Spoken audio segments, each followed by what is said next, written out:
मुंबई का नागपाड़ा इलाका। यहाँ हुजरा मोहल्ले में बने एक घर में एक औरत टीवी के सामने बैठी हुई है। ये 1991 की बात है। टीवी पर भारत पाकिस्तान का मैच चल रहा है। शारजा क्रिकेट ग्राउंड में खेला जा रहा ये मैच विल्स ट्रॉफी का फाइनल था।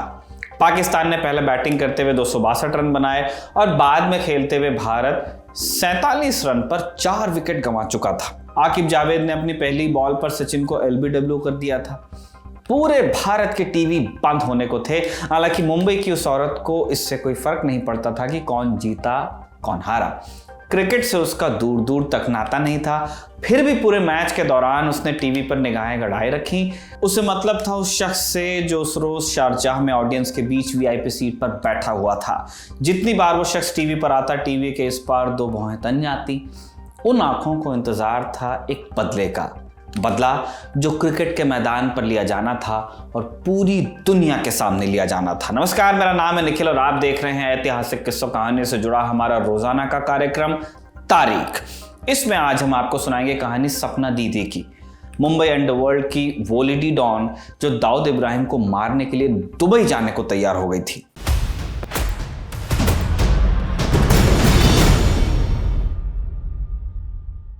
सपना दीदी। कहानी इस नाम से शुरू नहीं होती है। सपना दीदी का असली नाम अशरफ था। एक रोज अशरफ अपने घर में सोई हुई थी जब दरवाजे पर एक दस्तक हुई। पड़ोस की आपा बताने आई थी कि दुबई से फोन आया है। इन शब्दों ने अशरफ को जैसे नई जिंदगी दे दी। वो भागते भागते टेलीफोन तक पहुंची, रिसीवर उठाया और सामने से आवाज आई, शाम को पहुंचूंगा एयरपोर्ट पर मिलना। अशरफ ने तुरंत अपने कपड़े बदले और शाम होने का इंतजार करने लगी। फ्लाइट का वक्त शाम के 4 बजे का था। अशरफ ने 1 घंटे पहले ही टैक्सी बुला ली और सीधे सांता क्रूज एयरपोर्ट के लिए रवाना हो गई। अशरफ का पूरा नाम था अशरफ खान। उसका पति महमूद दुबई से कई दिनों बाद लौट रहा था। 5 साल पहले दोनों की मुलाकात एक शादी में हुई थी। पहली मुलाकात में ही दोनों की नजरें मिली, प्यार हुआ और जल्दी ही शादी भी हुई। अशरफ के दिन हंसी खुशी बीतने लगे। अच्छा घर, कपड़े लत्ते, घूमना फिरना, किसी चीज की कोई कमी नहीं थी। पति अच्छा कमाता था और खर्च भी खूब करता था। हालांकि ये पैसा आता कहां से था, न कभी महमूद ने अशरफ को बताया, न उसने पूछा ही। उससे बस इतना पता था कि उसका पति दुबई में किसी के साथ बिजनेस करता है। एयरपोर्ट जाते हुए अशरफ पुराने दिनों को याद करने लगी। हालांकि आज उसे पता चलने वाला था कि उसका पति करता क्या है और उस काम का अंजाम क्या होता है। एयरपोर्ट के गेट से लोग बाहर आ रहे थे। अशरफ को महमूद का इंतजार था और इस बीच उसने देखा कि पुलिस की 2 गाड़ियां उसके पीछे आकर खड़ी हो गई हैं। गाड़ी में से पुलिस वाले निकले, लेकिन अशरफ ने कुछ खास ध्यान दिया नहीं कि आए होंगे। कुछ देर बाद उसे महमूद का चेहरा दिखाई दिया। महमूद उसकी तरफ आ ही रहा था, लेकिन पलक झपकते ही वो भीड़ में ओझल हो गया। महमूद कहाँ गया? अशरफ ये सोच रही थी कि अचानक उसे गोलियों की आवाज सुनाई दी। अगले ही पल एक एम्बुलेंस उसके बगल से गुजरी और गाड़ियों की भीड़ में ओझल हो गई। अशरफ के मन में आशंका के बादल घिर आए। उसने एम्बुलेंस का पता किया। यह एम्बुलेंस गई थी कूपर हॉस्पिटल की तरफ, लेकिन वहां पहुंचकर भी अशरफ को महमूद का कोई पता नहीं चला। वो सीधे अंधेरी के थाने में गई। वहां से एक थाने से दूसरे थाने होते हुए शाम हो गई, लेकिन महमूद का कहीं कोई पता नहीं चला। फिर एक पुलिस वाले ने उसे जेजे हॉस्पिटल जाने को कहा। अशरफ अस्पताल पहुंची और वहां एक कोने में बिस्तर पर महमूद की लाश पड़ी थी। उसे गोलियों से भून डाला गया था। अशरफ इससे पहले कुछ समझ पाती, परिवार वाले आए और महमूद को कब्रिस्तान ले गए। अगले रोज अशरफ को पुलिस की प्रेस कॉन्फ्रेंस से पूरी कहानी का पता चला। महमूद का पूरा नाम महमूद खान था, लेकिन बिजनेस में उसे एक दूसरे नाम से जाना जाता था, महमूद कालिया। महमूद अंडरवर्ल्ड डॉन दाऊद इब्राहिम के लिए काम करता था। दाऊद के किसी बात से इनकार करने पर उसके गुर्गों ने पुलिस से मुखबिरी कर दी और वो एनकाउंटर में मार दिया गया। अशरफ को जब इस सच्चाई का पता चला, वो दाऊद से बदला लेने के लिए आतुर हो गई। हालांकि सच्चाई ये थी कि अंडरवर्ल्ड के तौर तरीकों से वो अनजान थी और दाऊद उसकी पहुंच से बहुत दूर था। सपना की अंडरवर्ल्ड से पहली मुलाकात हुई हुसैन उस्तरा के जरिए। लड़कपन के दिनों में उसने एक लड़के को ऐसा चीरा मारा था कि डॉक्टर को कहना पड़ा, लगता है किसी ने सर्जिकल तरीके से काटा है। उस दिन से मोहम्मद हुसैन का नाम हुसैन उस्तरा पड़ गया। हुसैन अपना एक गैंग चलाता था और अंडरवर्ल्ड के बड़े नामों में उसका उठना बैठना था। उसकी दाऊद से बनती नहीं थी। किसी ने ये बात अशरफ को बताई और वो सीधे हुसैन से मिलने पहुंच गई। हुसैन पहले तो उसकी बात सुनकर हंसा, लेकिन फिर उसके पक्के इरादे सुनकर मदद को वो तैयार हुआ। उसने अशरफ को मार्शल आर्ट्स और हथियार चलाने की ट्रेनिंग दी। दोनों पक्के दोस्त बने। हुसैन की मदद से अशरफ ने दाऊद के ठिकानों पर जासूसी शुरू कर दी। मुंबई में दाऊद के ड्रग्स के, सट्टेबाजी के धंधे चलते थे। अशरफ इन सब के बारे में पुलिस को बताने लग गई और जल्द ही पुलिस की एक पक्की इन्फॉर्मर बनी।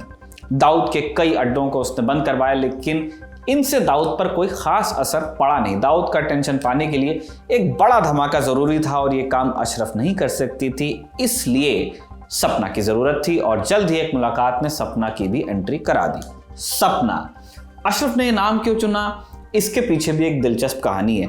एक रोज अशरफ को पता चला कि दाऊद का सबसे बड़ा दुश्मन अरुण गवली है, जो राजनीति में भी साख रखता था।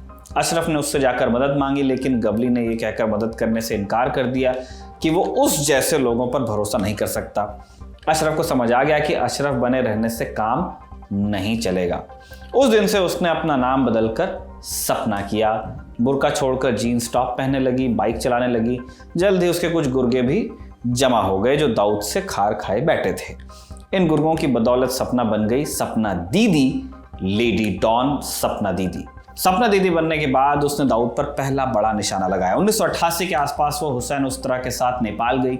दाऊद नेपाल से स्मगल कर मुंबई तक हथियार भेजता था। यह उसके स्मगलिंग ऑपरेशन का मुख्य बिंदु था। सपना ने यहीं सेंध लगाई और उसने दाऊद के माल को लूटना शुरू कर दिया। इस माल को सपना और हुसैन कलकत्ता में बेच देते थे और मोटा मुनाफा कमाते थे। इस चक्कर में एक बार उसकी और हुसैन की बॉर्डर सिक्योरिटी से भिड़ंत भी हुई। किसी तरह वो बचते बचाते वहां से निकले। इस घटना के बाद सपना ने नेपाल जाना बंद कर दिया और अपना पूरा ध्यान बंबई में लगाया।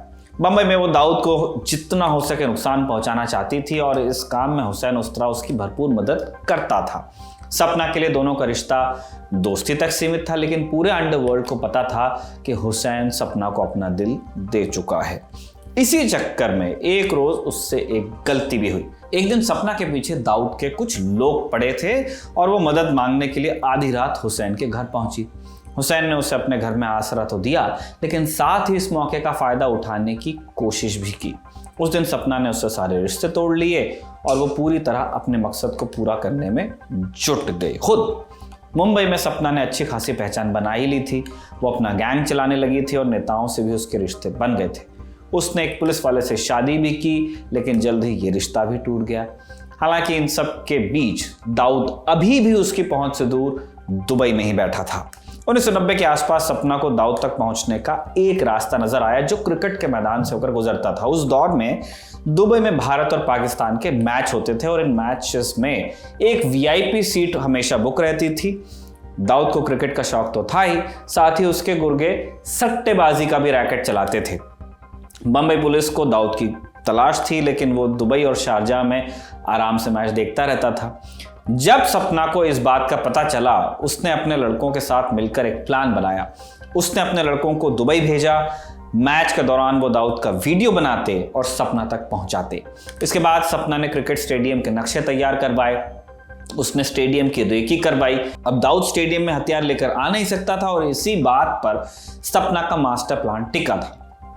प्लान यह था कि उसके लड़के चाकू छुरी जैसे हथियार छुपाकर स्टेडियम में दाखिल हो जाएंगे और जैसे ही भीड़ ताली बजाने के लिए उठेगी, कोई दाऊद का काम तमाम कर देगा।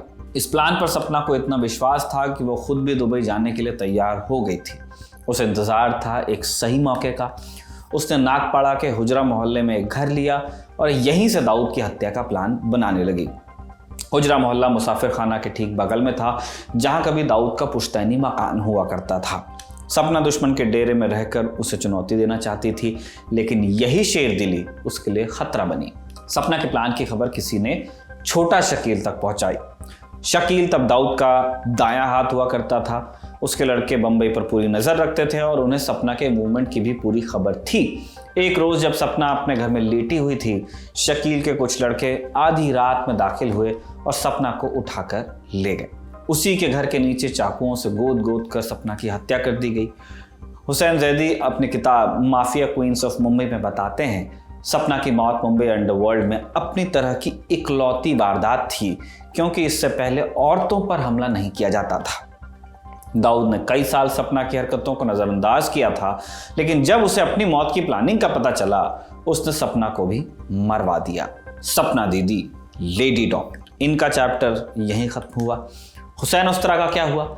सपना की मौत के बाद भी कई सालों तक हुसैन अपना गैंग चलाता रहा। लड़कियां उसकी कमजोरी थी और यही कमजोरी उसकी मौत का कारण भी बनी।